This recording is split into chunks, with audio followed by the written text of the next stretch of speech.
ушул Көкбөрү оюнуна салым кошуп жүргөн ушул Москва районунун тургундарына ушул Көкбөрү Федерациясы президенти Рамис Марембекович өзү келе алган жок, бирок өзүнүн ардак грамоталарын берип да ошону тапшырып коюуга уруксат этиңиздер.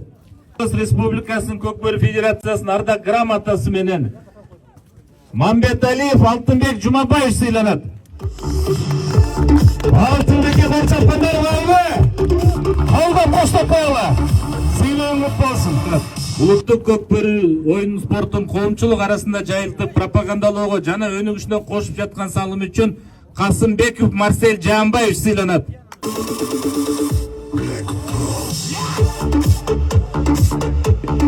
Осмоналиев Тилеп Жаныбекович.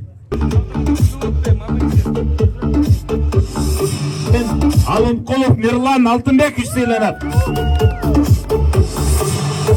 Мирлан экени колдогондор жакшылап кол чалып коюңуздар. Ат жабы жеңил болсун, кут болсун сыйлайбыз. Алтын башыңыз аман болсун. Жылыңыздар менен Көкбөрү Федерациясынын президенти Жунусалиев Рамис Марембековичтин демилгеси менен мынакей 2025 жыл ушул республикалык аралык айыл өкмөттөр аралык ушул биринчиликти аныкташ керек деп ушул жакшы календар планга киргизилген болчу. Мына ошонун негизинде Москва районунун бүгүн биринчилиги өтүп жатат. Бүгүнкү мааракеңиздер кут болсун, күчтөөңүздөр, жеңиңиздер. Анан айта кетпесе болбойт экен, мынакей биздин Чүй областынын Көкбөрү Федерациясынын президенти Мияров Мирбек Ибаратовичтин демилгеси менен ушул 2025 жылы ушул ар бир райондо Чүй областынын ошол жаңы заманбап тайгазан куруусу деген ниети бар эле. Мынакей кечеки күнү Ысык Ата районунда ошол жаңы заманбап тайгазанды орнотуп берди.